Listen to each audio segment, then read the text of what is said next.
amapine ane niyo muciye hejuru umutwe urasyonyoka. Aho ari ku munsi w'ejo ku masaha ya saa 9 na saa 10 niwo bwo habaye impanuka ubwo umusore yibaga essence mu modoka yagendaga ku muhanda uva Karuruma ugera Nyabugogo ahazwe nko kubigega bya Prota, aho ni mu murenge wa Gatsata. Aha hantu ngo hakunda kwibwa essence ku modoka ziba zizamuka zigenda gahoro, iziganjemo izizwi nka Scania,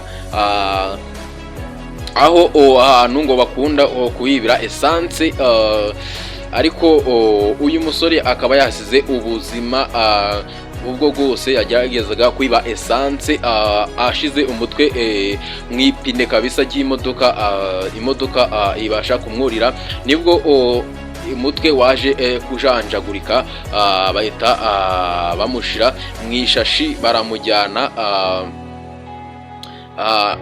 Umuyobozi wa polisi yakomeje gukangurira abantu ko bakwiye kwirinda ibintu nk'ibi ngibi bashira ubuzima bwabo mu kaga. Ngira ngo aha naho yagiye imodoka yamukandagiye umutwe, yagiye inyuza amapine, ntago biba byoroshe. Mujye mwirinda, twirinde nk'abanyarwanda impanuka nk'izi ngizi zitakenewe.